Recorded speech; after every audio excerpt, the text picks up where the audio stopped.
Urakoze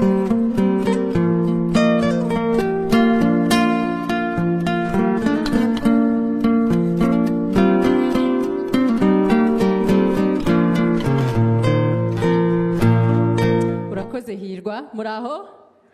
Mumeze neza?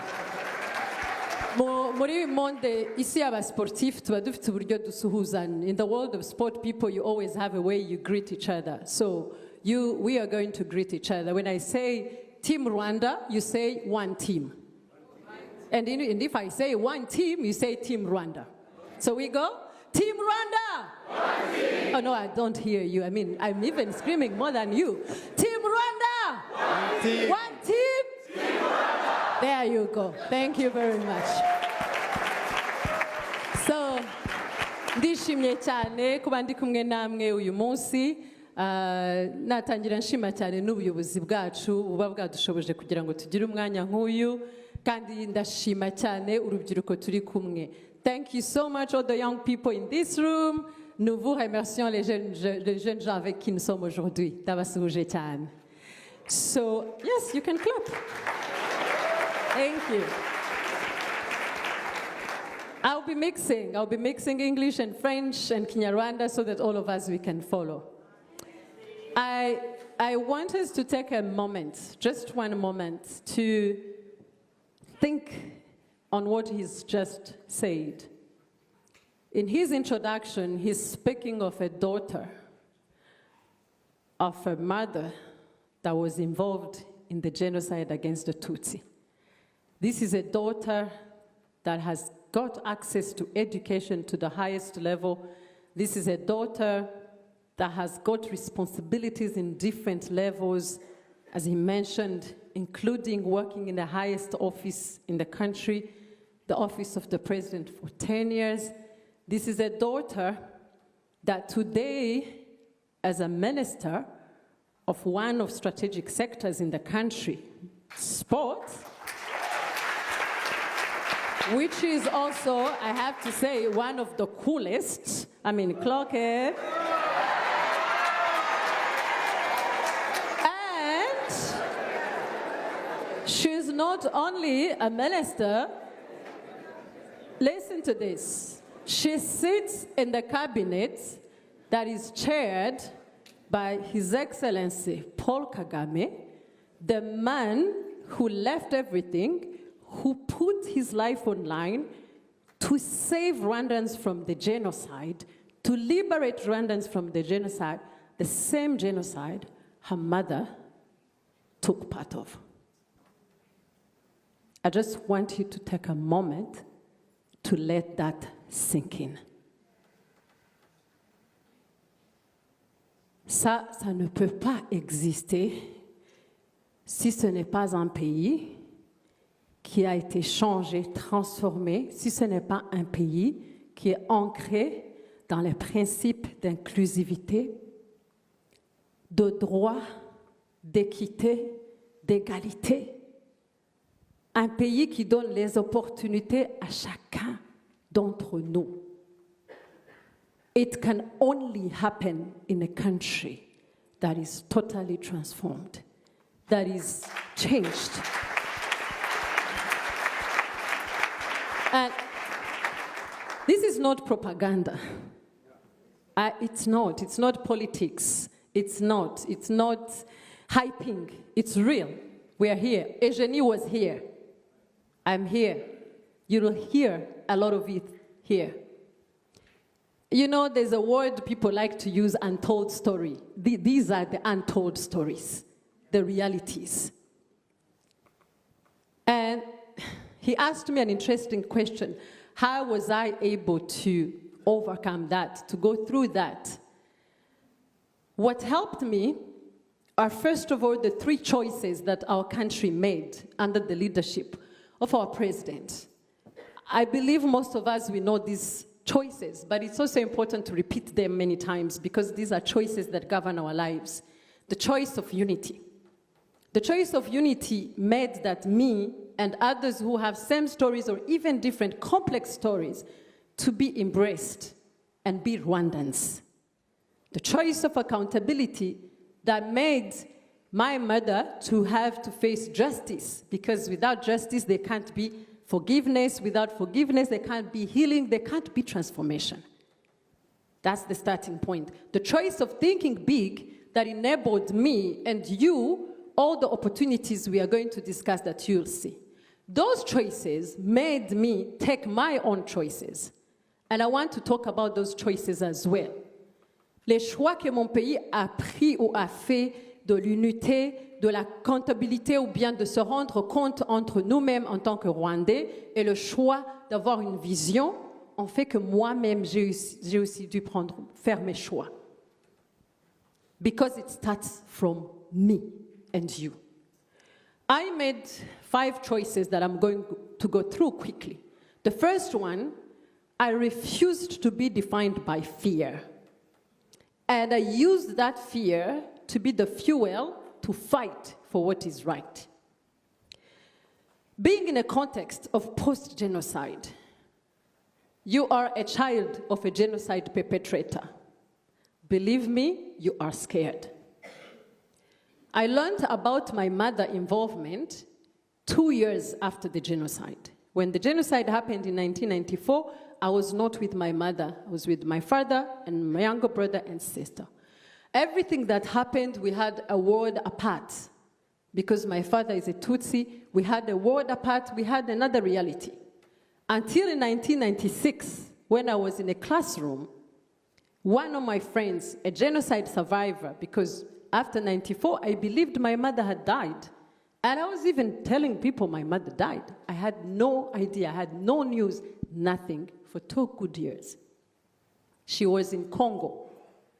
But I did not know. My father happened to know, and Eugenie mentioned it, sometimes our parents do not tell us the truth. Sometimes because they want to protect us, or sometimes because it's also hard to swallow. It was also challenging for my father to swallow that, leave alone to tell me that.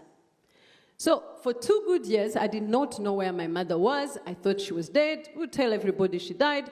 Then in class with my friend, her name with my name, because in IDs in the past, they used to put the parents' name, but also their children's. She showed me a newspaper. C'est la première fois que j'ai dû entendre que ma mère a été impliquée dans le génocide. C'était 2 ans après le génocide, et je l'ai pris dans une nouvelle, les papiers, a newspaper. I saw the picture of my mother, I saw my name, the name of my brother and sister, and I could not believe my eyes. So it was very hard to swallow. And then the journey started. First of all, I was in the part of the survivors. Immediately, I became a betrayer because most of my friends could not believe that I didn't know that. How? So you were lying, you're pretending to be someone else, you're cheating. Rejection comes. And then you, as a person, you're going through denial. So fear comes. You lose identity. D'un côté, tu es un enfant d'un père Tutsi qui a aussi perdu parmi ses familles. D'un autre côté, tu es la fille d'Interahamwe. Tu es la fille de Mngamini. Et le monde s'est écroulé. Tu n'as plus d'identité, tu ne sais plus tu es qui. Et c'est la peur. But one big decision I took in that moment is that as young as I was, I decided to not be governed by that fear. I decided to confront it, visit my mother, to try and find the truth, went through a long journey, including one time I went in a commemoration event, and while I was seated there, someone came and spitted on me. And he was, what a child of Ngamini can be doing here. Nagashinyaguro. Do you know what is that in Kinyarwanda or in English or French? It's like you're coming to te moque de nous, or you're mocking us. It was hard. Of course, I was hurt, humanly. But I took courage and I told him, I am here because even if I hadn't lost anyone in my family, I'll still be here. Because I'm Rwandan, you have lost, my country has lost, and commemoration is not only for survivors. It's also for those who have parents, who have families that took part of that, because we all remember. And we don't remember only to be in darkness and sadness, we remember also to make sure it never happens again. So I decided not to stay in that fear. I decided to use it to do the right thing, including being where people think you should not be. The second choice I took is to not be governed by pain, but transform that pain into power that makes me work hard. Le deuxième choix que j'ai pris, c'est de ne pas être dans la peine, rester dans la peine, parce que c'est pas évident. En tant qu'une jeune fille de 12 ans, ta vie change, tout se bouleverse. Tu as la peine dans ton cœur, parce que tu ne sais pas pourquoi tu es en train de vivre tout ce que tu es en train de vivre. Mais je me suis dit que j'ai la peine que j'ai dans mon cœur, je dois l'utiliser pour changer, pour aussi travailler dur. And the third choice I took was to not stay in loss, but be governed by love. And I want to mention this because I know sometimes when I say this, people wonder, love in a context of politics and really. Love is the power that helped me, and I believe can help also many to heal and to be able to go over, and also to realize that I cannot do it by myself. I had to approach friends, family, people, and I have the system, I have the country that helped me to go through that. The love of the country is the one that has made our leaders to sacrifice everything, including fighting any sort of discrimination and all that has enabled us to be here. And then from that, I decided also to transform that whole shame. When you are a child that has parents involved in the genocide, you have shame. I know whenever I talk of this story, there's nothing glorious in saying that your parents took part in genocide. There's nothing glorious into that. There's no pride into that, but it's a fact. And facts have to be taken as facts. So you have shame, you have guilt, but I decided and I realized that I cannot accept to continue being governed by guilt and shame of something I did not do. I can't carry burdens that are not mine, but I can learn from them and make my own choices and decisions. So I told myself it's time to change this whole shame into shine by working hard, by adding new positive things. And I'm grateful to the leadership we have today because opportunities are there to do that. And last, which is not least, was to sit and say, I am not repairing what my mother did. I can't. She can't. Nobody can. You know, our president once said, we cannot turn the clock back, neither can we erase or change what happened.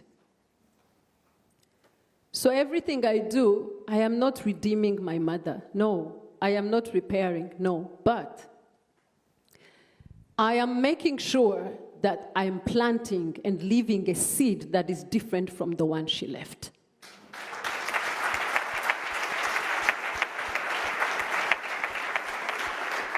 So the tragedy she took part of, the genocide against the Tutsi, my assignment is to make it a triumph by making sure that it doesn't happen again. That nobody can stand and start mocking and tell us that what we are living and we lived is nothing. That you are making it a case. We are not seated here. You know, people like to say, oh, you're strong. Eugenie, we said, you're brave, you're strong. So-and-so is strong. Oh, Nelly, you're strong. So strength to go through all those painful moments, to rebuild everything that Rwandans went through on an individual basis or country. It's not decoration. It takes courage. It takes fighting. It takes pain. It takes sleepless nights. It takes resolution. It takes sacrifices. So we have not made these 32 years of sacrifices to allow anybody coming from nowhere to make it nothing. So that's my fight, and that's my decision. You cannot criticize or make genocide disputable, something we need to do a scientific research about it, unless you're going to come and start doing autopsy on us.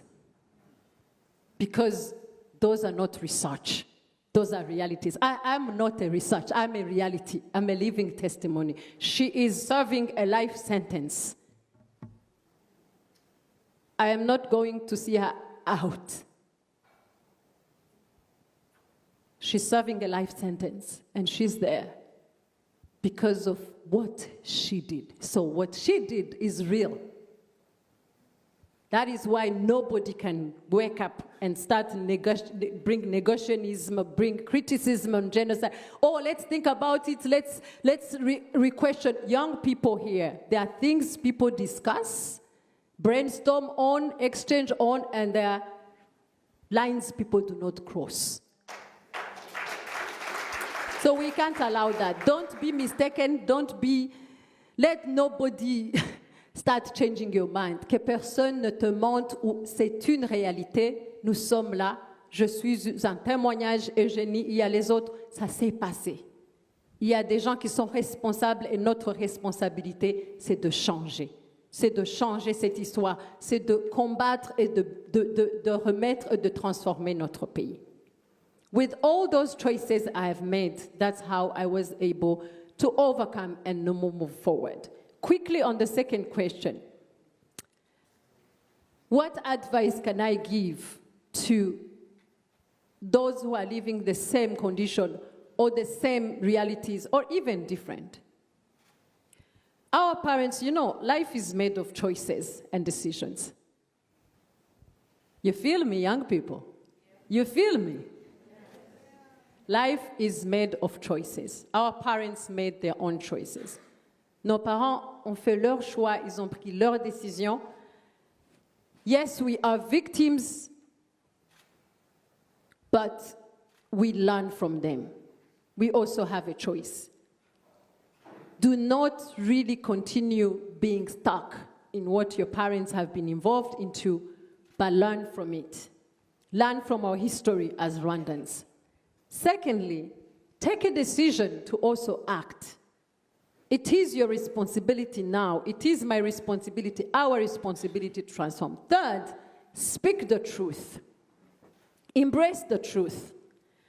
One time someone asked me, oh, you, Nelly, when are you going to stop talking about the story of your mother? You've been telling the story of your mother for the last 32 years. When are you going to stop? And I told that person, I will stop when I will die. Because at the end of the day, I carry that story with me. Even when I'm walking, I carry that story with me. I carry her name. I am not her. I am Mukazayire Nelly. But I carry her name. She's my mother. So I will never stop talking about the truth, because as the Bible says, for those who believe and read the Bible, they say, go, you shall know the truth, and the truth shall set you free. So freedom comes also from truth. So for those who have the same background as me, or different or complex and what, speak out the truth. Because truth sets free. When we share this truth, we become free, and we set free our next generation. The third one is embrace your history and story. In speaking the truth, one of the toughest moments I had in my life was to explain to my kids. You know, speaking of losses, life can bring a lot of losses, and this is what I love about Rwanda. You know, Rwandans, we all are born with a resilience in DNA. Yeah. I believe so. Because, speaking of myself, speaking of losses, in the journey of my life, I also happened to lose my husband. He was a genocide survivor who survived with only one brother, with no parents, with no uncles, with no aunties in their family, everybody.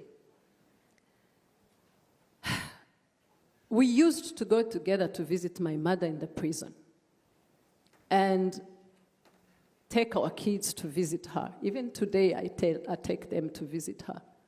When they grew up, my daughter, when she was 12 years old, the same age I had when the genocide happened, she asked us once, but Mom and Dad, we were seated there, I'm going to close there. And it's very important because we are talking of next generations now. She asked us, with the younger brother, who was more younger, 9 years, what happened? Why, you tell us, grandma, uncles, aunties, they were killed during the genocide. At the same time, you take us to visit grandma in the prison. And you tell us she was involved in the genocide. She asked us, should I love her or hate her?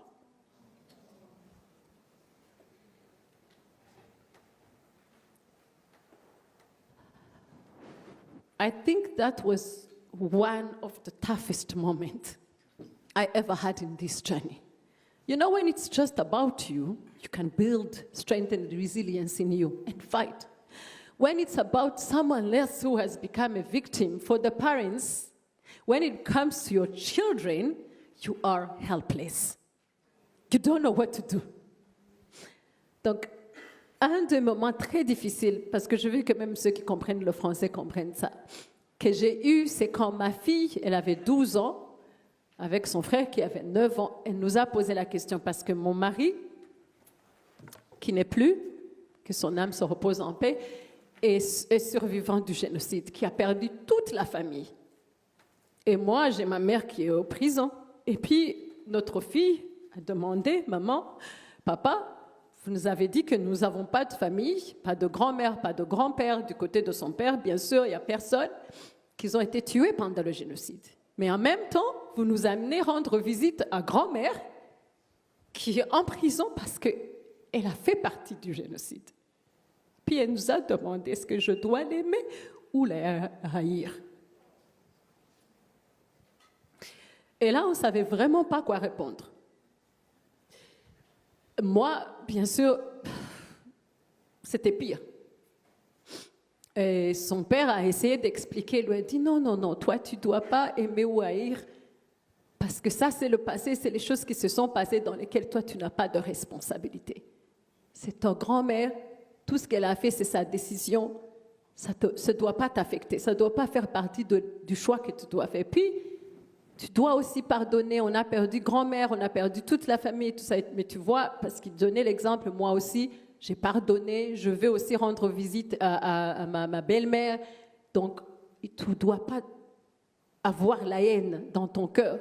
Tu es rwandaise, c'est le Rwanda, et toi, tu dois te définir comme ça, pas par rapport à ta grand-mère qui sont déjà vivants ou pas vivants. Ce n'était pas du tout facile. It was the toughest moment. But one thing I learned is that we have to embrace our history. And we have to make sure our children are aware of facts the way they are. Today, she's a grown-up girl, she's in university, she understands and she makes also her own decisions. of how she builds her country. Today, she's proud to see, and I'm concluding there, that her mother, despite having a mother who was involved in the genocide, who's in jail, she is also a minister. So what you do and what we do as Rwandans today is what is going to speak volume to even those who have to come back from that. Thank you.